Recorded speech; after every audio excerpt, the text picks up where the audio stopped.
Sezonun ilk videosundan herkese merhaba.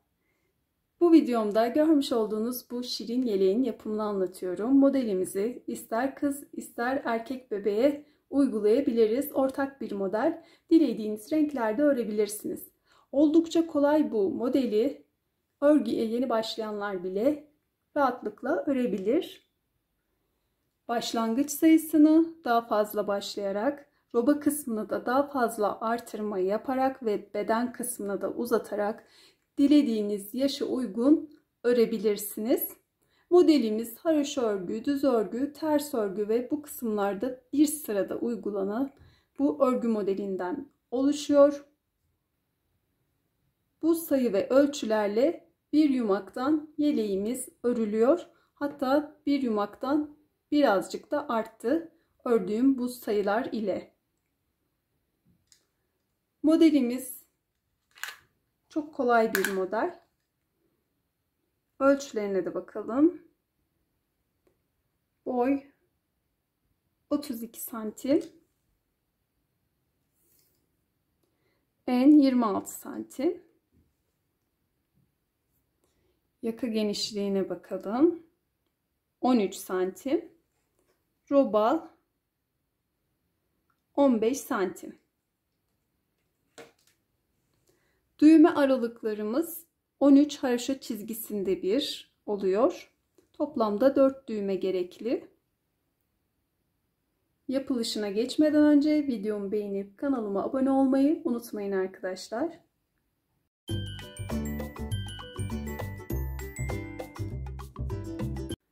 Modelde orta kalınlıkta bebe yünü kullanıyorum. Şiş numaram 3.75. Eğer bu numara sizde mevcut değilse 4 numara şiş ile de örebilirsiniz. 74 ilmek atarak başlıyoruz.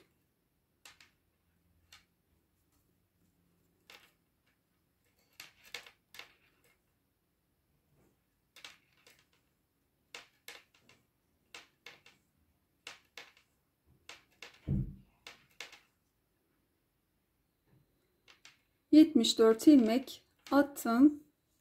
Şimdi modelimize başlıyoruz. Yaka kısmından başladığımız için 3 haroşa sırası yaka öreceğiz. Ve ilmeklerimizi sırayla haroşa örmeye başlayalım.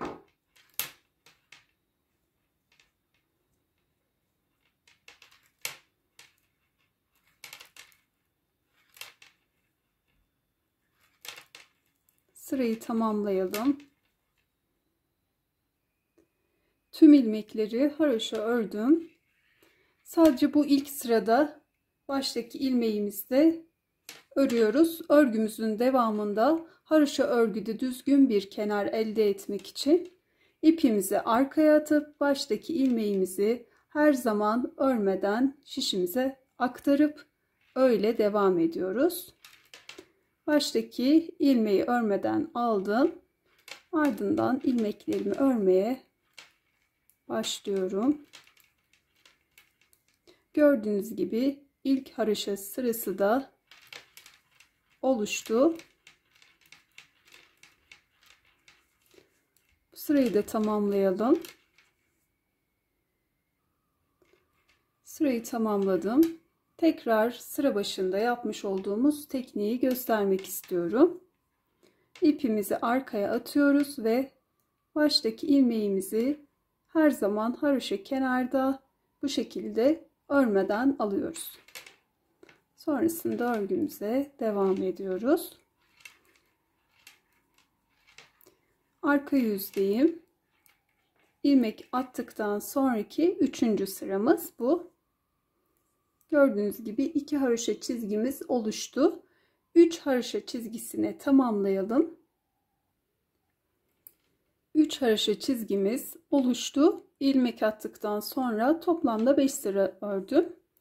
Öreceğimiz sırada ayrımlarımızı yapıyoruz ve ilk iliğimizi açıyoruz. Ayrımlara başlayalım. 1 2 3, 4, 5, 6. 6 ilmek düğme bandı için ördük. Düğme bandımız modelin sonuna kadar haroşa örülerek devam ediyor. 8 ilmek düz örüyoruz sol ön için.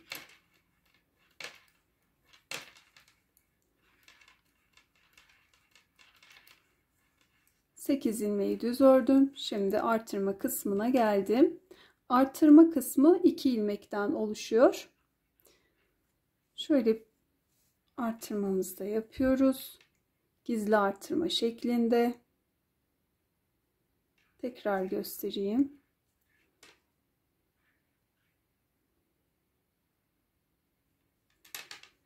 Ardından artırma ilmeklerini çaprazlıyoruz. Şöyle bu ilmeğimizi çıkaralım. Ardından diğerini alıyorum. Sonrasında ikisini de düz örüyorum. Sonrasında yine gizli artırma yaptım.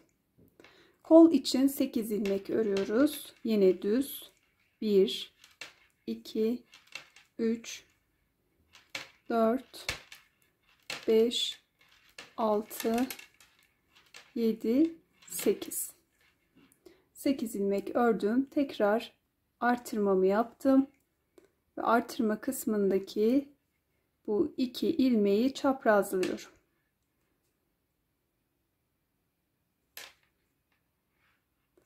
Sonrasında düz örüyorum. Ve artırmamı yapıp arka ayrıma geçiyorum. Arka ayrımda 20 ilmeğimizi düz örüyoruz.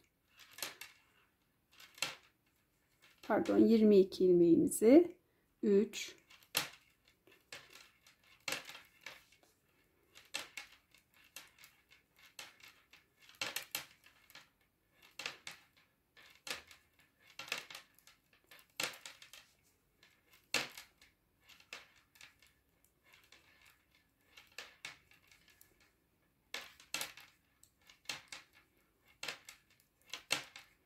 22 ilmeği düz ördüm.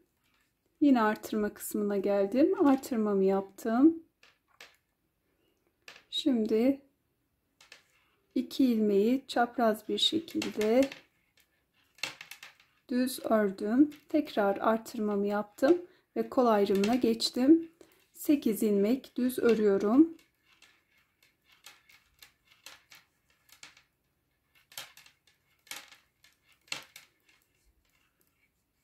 Artırmamı yapıyorum. Tekrar bu ilmekleri çaprazlıyorum. Artırma kısmındaki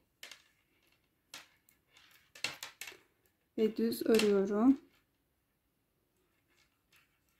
Artırmamı yapıyorum ve sağ ön için 8 ilmeği düz örüyorum.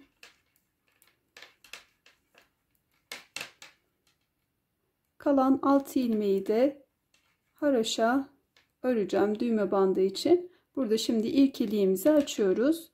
Bir ilmek haroşa ördüm. İkinci ilmeğimi de ördüm. Sonrasında doluyorum.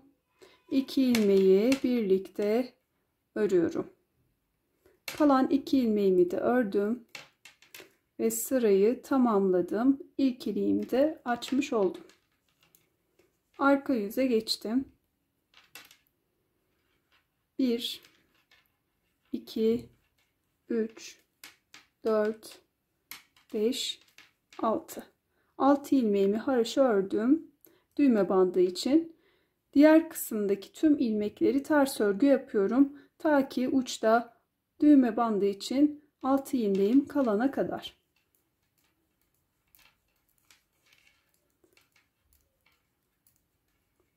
Devam ediyorum. Şimdi artırdığım ilmekleri de şu şekilde örüyorum. Şöyle çapraz bir şekilde şişimi bu ilmeğe geçiriyorum ve ters örüyorum. Orta kısımdaki 2 ilmeği de ters ördüm. Yine artırdığım ilmeğe geldim. bu şekilde şişime geçiriyorum ve ters örüyorum.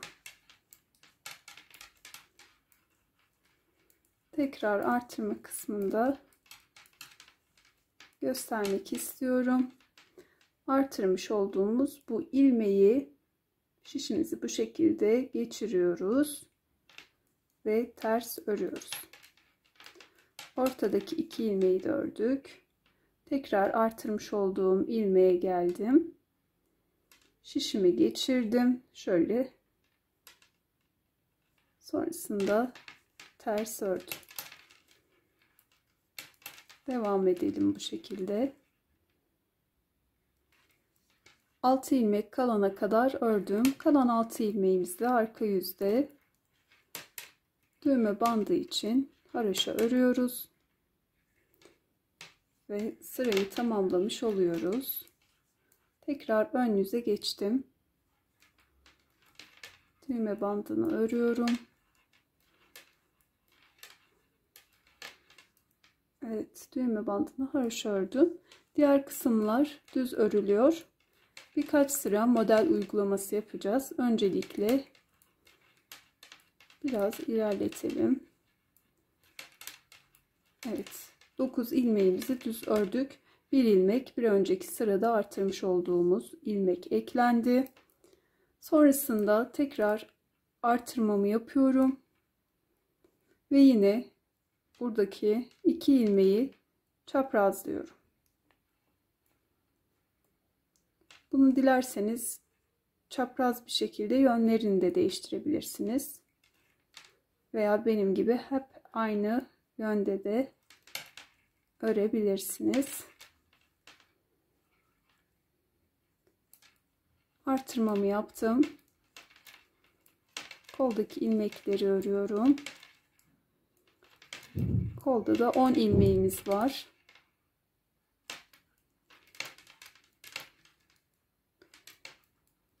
Artırma kısmına geldim. Tekrar artırmamı yapıyorum. İlmeklerimi hem yönünü çevirdim hem de bu şekilde yerlerini değiştirdim. Ve ikisini de düz örüyorum. Artırmamı yapıyorum. Bu şekilde artırma kısımlarında artırmalarımızı yapıyoruz.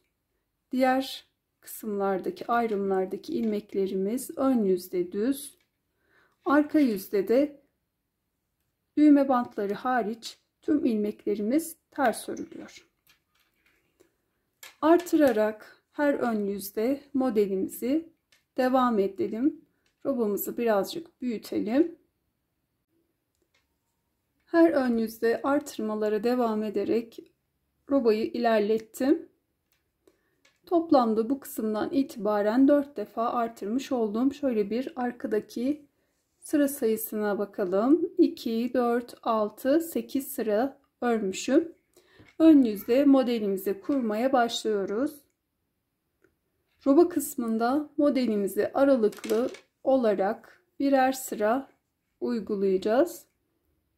Şöyle ilk önce düğme bandını örelim.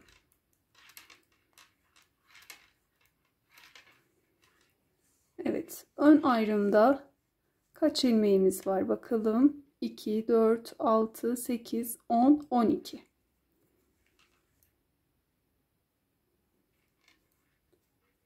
Modelimiz üçer üçer ilmek üzerine kuruluyor. İlk 2 ilmeğin yönünü değiştiriyoruz. Tıpkı bu kısımda uyguladığımız gibi şöyle yönlerini çevirelim. Ardından sağdakini sola, soldakini de sağa alalım. 2 ilmeği çaprazladık. Sonrasında diğer ilmeği de alıyoruz. Bu 3 ilmeği birlikte düz örüyoruz. Ardından bir doluyoruz ve tekrar örüyoruz. Yani burada ilmek keserken tekrar çoğaltıyoruz. 3 ilmeğe ulaştı. Aynı işlemi tekrarlayarak devam edelim. 3 ilmeğin ilk ikisini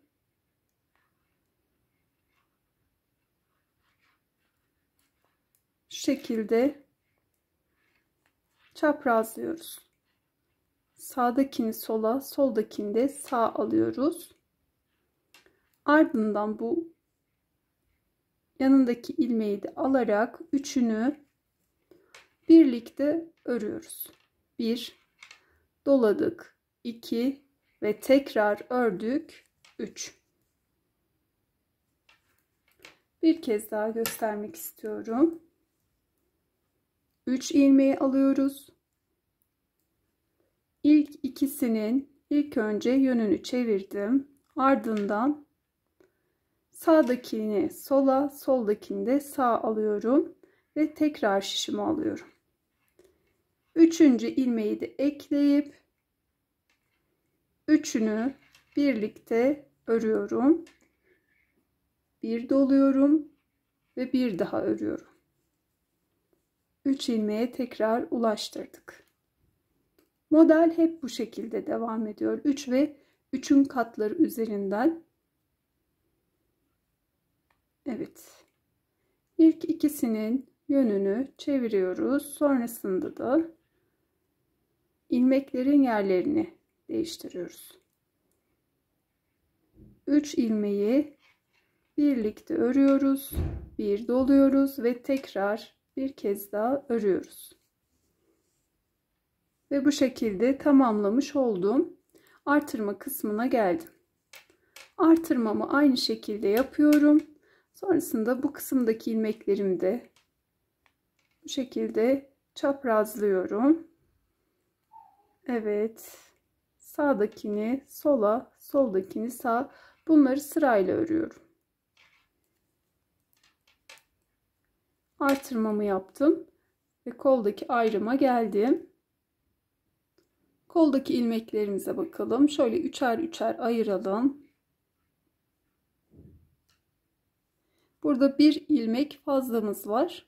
Sıra sonunda bu bir ilmeği bırakabiliriz. Normal bir şekilde örüp devam edeceğiz. Yine koldaki ilmeklere de aynı işlemi uygulayalım. 3 ilmeğin ilk ikisinin yönlerini çeviriyoruz. Sonrasında ilmek yerlerini değiştiriyoruz. Ardından diğer ilmeği de alıp üçünü birlikte örüyoruz. 1 doladık, 2 ve tekrar ördük, 3. Bu kadar kolay bir model. 3 ilmeğin yine ikisinin yönünü çevirdim. Ardından çaprazladım. Diğer ilmeği de ekleyip üçünü birlikte ördüm. Bir doladım ve tekrar ördüm. 3 ilmeğe çıkarmış oldum. Devam edelim. Kol ayrımındaki ilmekleri modeli uyguladım. Kalan bir ilmeğimi de örüyorum. Sonrasında artırmamı yapıyorum. Buradaki 2 ilmeğin de yine yönünü çeviriyorum ve düz örüyorum. Artırmamı yapıyorum. Arka ayrımdaki kısma geçtik. Şimdi burada da yine bakalım 3 3 denk geliyor mu?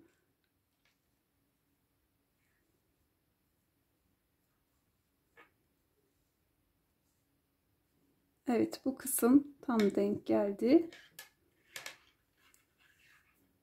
Sadece kollarda birer ilmeğimiz artıyor.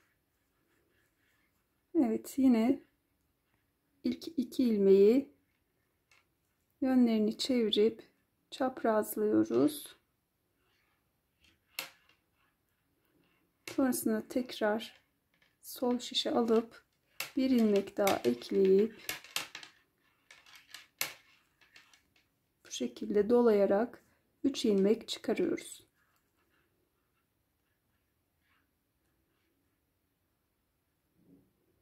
Arkadan diğerine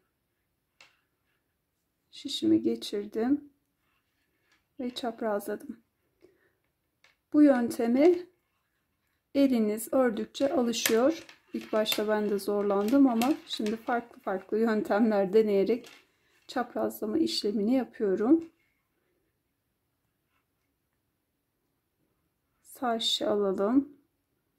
Sol şişe arkadan baştaki ilmeğe geçirdim. Tekrar bu şekilde çaprazlamış oldum. Ve 3 ilmeği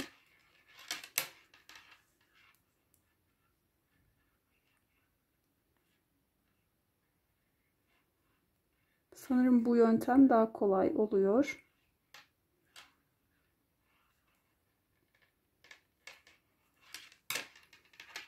Eliniz hangisine yatkınsa o şekilde örebilirsiniz.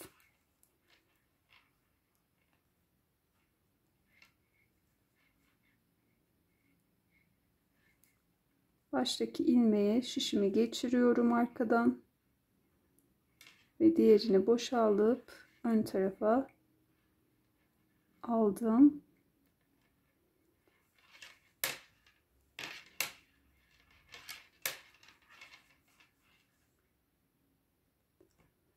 Arka ayrımı tamamladım.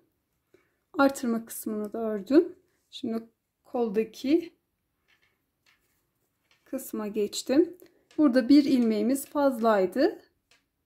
Örüp sonda tek kalarak örmüştük. Burada da başta örelim. İkisi de arka tarafa kalsın.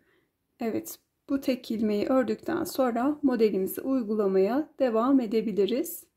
Yine artırmamızı yapalım bu kısımda da ve önde de modelimizi uygulayalım ve bu kısmı tamamlayalım. Sırayı tamamladım. Çok kolay bir model. Sadece ön yüzde uyguluyoruz. Yine arka yüzde tüm ilmekler ters örülüyor. Sadece düğme bandı, haroşa devam edelim. Düğme bandımızı örelim. Ve diğer ilmekler ters örgü.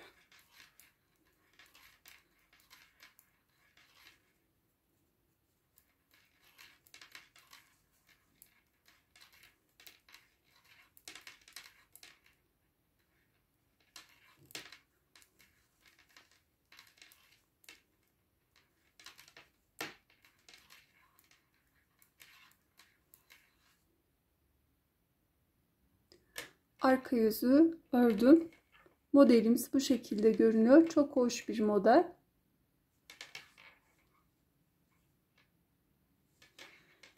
Şimdi roba artırmasına bu düz kısımda yaptığımız gibi devam ediyoruz. Aynı şekilde artırmalarımıza devam edelim. Ayrımlarımızı ön yüzde düz, arka yüzde ters örgü yapalım. Burada 8 sıra örmüştük. Ardından modelimizi uygulamıştık. Yine bu kısımda yaptığımız gibi 8 sıraya tamamlayalım ve modelimizi aynı şekilde tekrarlayalım. Bu kısımdan başlayarak üçer ilmek üzerinden modeli uygulayalım. Arka yüzde ters örgü yapıp tekrar ön yüze geçtiğimizde örgümüze devam edelim. Bu şekilde robamızı ilerletelim. Robayı ilerlettim. Şöyle bir yakadan itibaren kaç haroşa sırası örmüşüm bakalım. 2, 4, 6, 8, 10, 12, 13. İlk model sırasını birlikte örmüştük. Ardından bir 9 sıra ördüm. Şöyle arkadaki ters sıra sayılarını sayalım. 2, 4, 6, 8, 9. 9 sıra ördükten sonra ön yüze geçtim. Aynı şekilde modeli örmeye başladım. İlmek fazlalığımız olabilir demiştim. Yine bu kısımda da ilmek fazlalığımız vardı. 2 ilmek fazlaydı. Bunları sona bırakıp normal bir şekilde düz ördüm. Artırmamı yaptım. Kolda da yine 2 ilmek fazlalığım vardı. Bunu da 2 ilmeğin birini başta, diğerini de sonda ördüm. Modeli devam ettirdim bu şekilde. Artırmamı yaptım.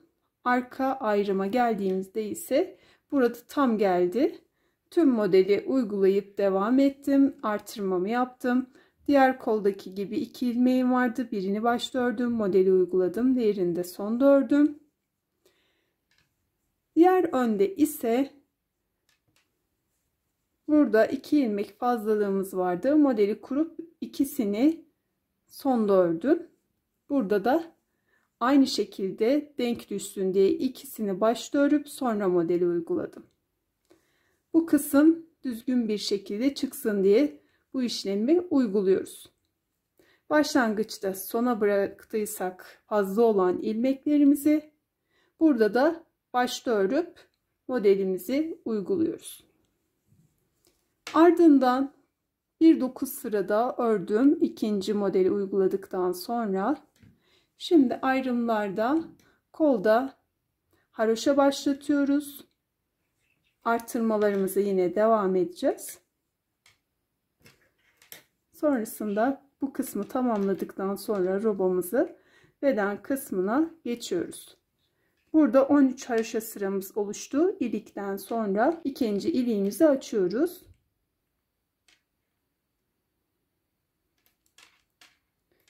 Düğme bandını örüyorum. Arka yüzdeyim. Ön ayrımdaki ilmeklerimi ters örüyorum.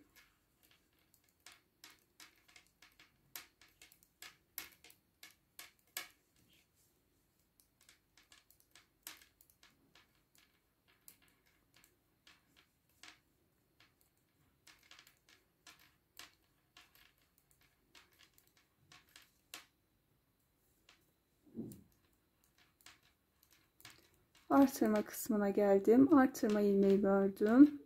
Ortadaki 2 artırma ilmeğini ördüm ve kol kısmındaki artırma ilmeğime geldim.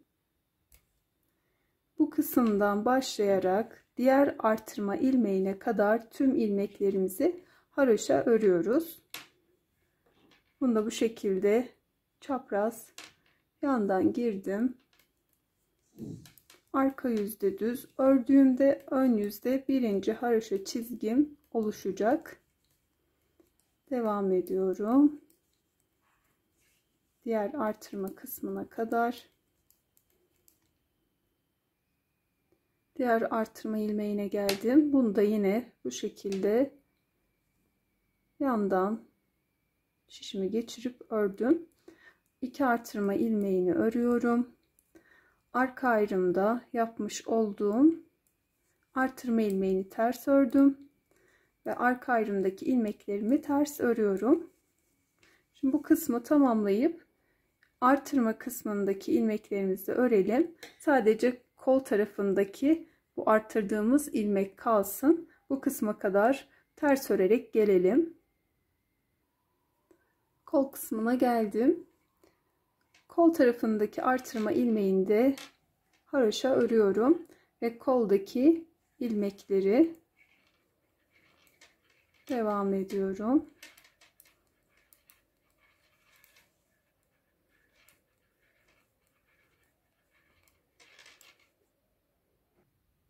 Koldaki ilmekleri haroşa örerek geldim. Kol ayrımındaki artırma ilmeğini de yine haroşa örüyorum. 2 artırma ilmeğini ters ördüm ve ön ayrımdaki artırmış olduğum ilmeği de ters örüyorum. Ve ayrımdaki diğer ilmekleri de bu kısmı bu şekilde tamamlamış oluyorum.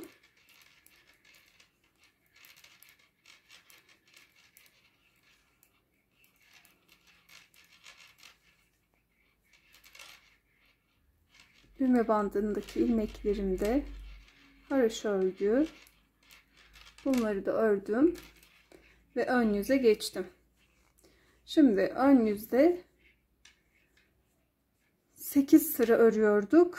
Artı olarak bu modeli uyguladıktan sonra arka yüzde ördüğümüz sırayı da saydığımızda 9 sıra oluyor. 9 sırada bir modelimizi tekrarlıyoruz. Şimdi 9 sıra olduğu için modeli tekrarlayacağız. İlk önce düğme bandımızı örelim. Ardından 3 ilmek üzerinden yine buradaki gibi modelimizi uygulayalım. Evet. İlmeklerin yönünü değiştirdik. Sonrasında bir ilmek aldık, doladık ve 3 kere ördük. İlk 2 ilmeği çaprazlıyoruz. Yerleri bu şekilde değişmiş oluyor. Ortadaki ilmek ön tarafa geçiyor. Baştaki de ortaya. Diğer 3. ilmeğimizi de alıyoruz. Ve 3 kere de örüyoruz.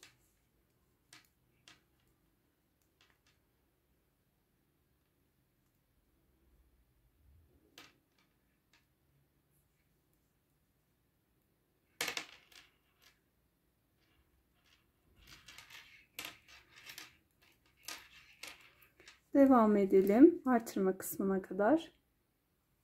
Modeli uygulayarak geldim. Bir ilmeğim fazla. Bunu da düz örüyorum. Sonrasında artırmamı yapıyorum. Yine buradaki ilmekleri de çaprazladım. Ve tek tek düz ördüm. Artırmamı yaptım. Gördüğünüz gibi kol kısmında birinci haroşa çizgim oluştu. Yine koldaki ilmeklerimi haroşa örüyorum.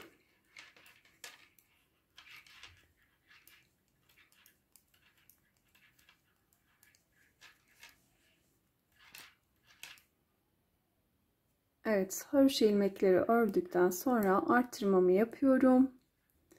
Artırma kısmındaki ilmeklerimi çaprazlayıp düz ördüm ve artırmamı yaptım.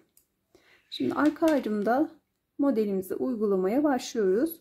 Her modeli uygulamadan önce üçer üçer ilmeklerimizi sayıp kaç ilmek fazlalığımız var bakıyoruz. Veya denk de düşebilir. Bakalım.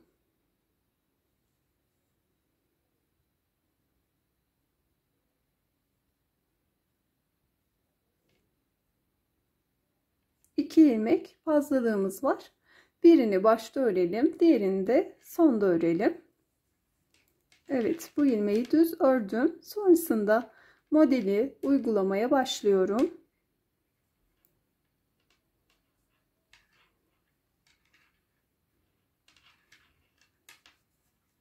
İlerleyelim. Modeli uygulayarak devam ettim. Sıra sonunda gördüğünüz gibi bir ilmeğim arttı. 2 ilmeği başta ve sonda ördük. Artırmamı yapıyorum. İlmekleri çaprazlayıp düz ördüm. Kol ayrımına geldim. Artırmamı yaptıktan sonra koldaki ilmekleri haroşa örüyorum.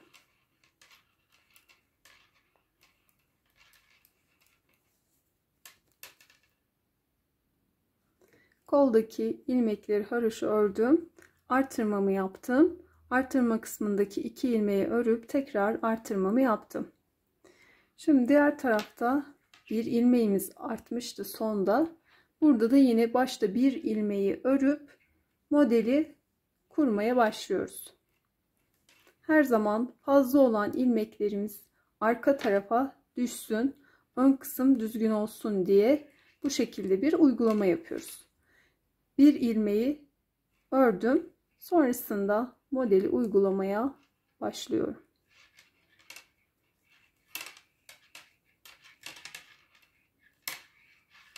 Bu sırayı tamamlayalım. Sırayı tamamladım.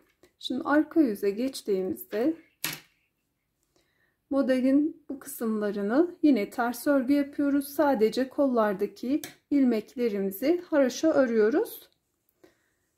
Buradaki kola doğru artırmış olduğumuz bu ilmekleri de haroşa ilmeklere katıyoruz her zaman arka yüzde. Diğer tarafa eklenen artırma ilmeğini de her zaman ters örüyoruz arka yüzde. Bu şekilde arka yüzü örelim. Her ön yüze geldiğimizde ön, arka ve diğer öndeki ilmeklerimiz düz örgü. Sadece iki koldaki ilmeklerimiz ön yüzde, arka yüzde haroşa örülüyor. Artırmalarımıza yine aynı şekilde devam edelim. Ta ki kolda 3 haroşa çizgimiz oluşuncaya kadar bu kısmı tamamlayalım. Kol kısmında 3 haroşa çizgisi olana dek her ön yüzde artırmalara devam ederek ilerlettim. Arka yüzü örüp ön yüze geçtiğimde ise ön ayrımı ördüm, artırma kısmına geldim. Şimdi kollardaki ilmekleri kapatıyoruz ve robamızı bu şekilde tamamlamış oluyoruz. Burada 2 tane artırma ilmeğimiz vardı. Her iki tarafından artırmış oluyorduk. Bunların birini ön ayrıma katıyorum. Diğerini de kola bırakıyorum. Bunu ördüm. Sırayla ilmeklerimi örüyorum ve bir önceki ilmeği üzerinden atlatarak kapatıyorum. Bu şekilde. İlmeği ördüm. Bir önceki ilmeği üzerinden atlatıp kapattım. Bunu yaparken elimi ne çok sıkı ne de çok gevşek tutuyorum. Normal bir şekilde örüyorum. Ve ilmeklerim düzgün bir görüntü alarak kapanmış oluyor. Artırma ilmeklerine geldim. Koldaki ilmekleri kapattım. Bu şekilde görünüyor. Buradaki bir ilmeği de alıyorum ve kola ekliyorum. Bu ilmeği de arka ayrıma ekliyorum. Arka ayrımdaki ilmekleri düz örerek devam ediyorum. Diğer artırma kısmına kadar. Artırma kısmına geldim. Buradaki bir ilmeği de arka ayrıma ekledim. Diğerini de kola ekliyorum. Bu ilmeği ördüm ve sırayla ilmeklerimi kapatıyorum.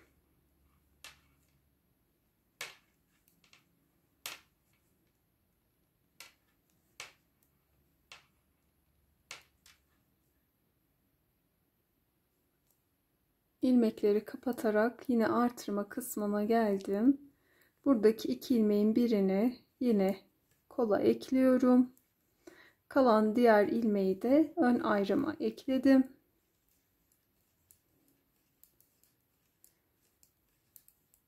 İlmeklerimi örüp sırayı tamamlıyorum. Bu sırayı tamamlayalım. Arkayı örerek kol altına gelelim. Arka yüzde bu kısımda bir ilmek kalana kadar ördüm. Şimdi diğer taraftan da bir ilmeği alıyorum.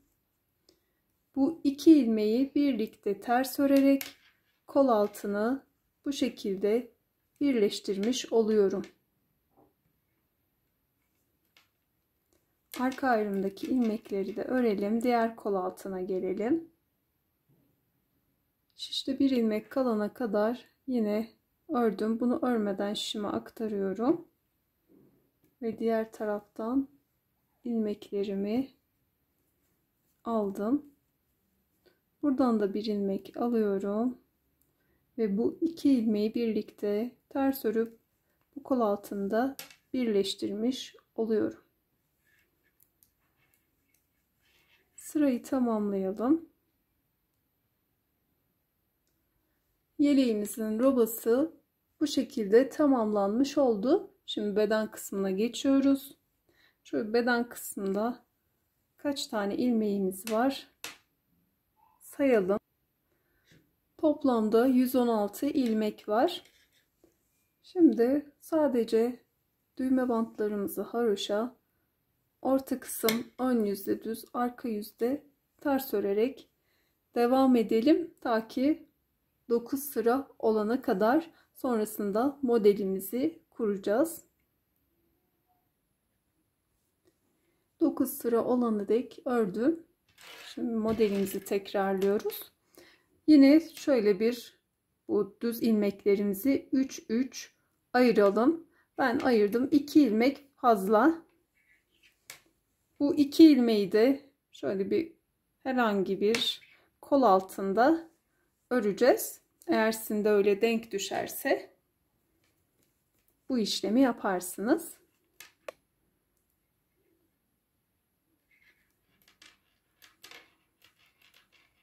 Düğme bandını örüyorum.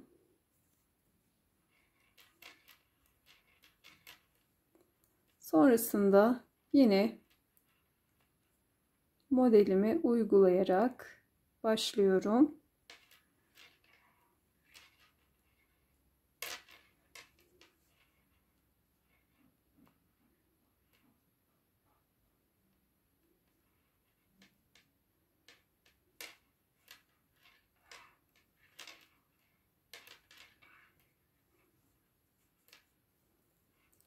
Kol altına kadar devam edelim.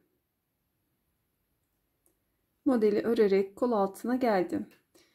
Bu fazla olan 2 ilmeğimizi çeviriyoruz. Yine ilmek yönlerini değiştirdim. Bu şekilde çaprazladım. Sanki yanına bir ilmek almış gibi bu 2 ilmeği yine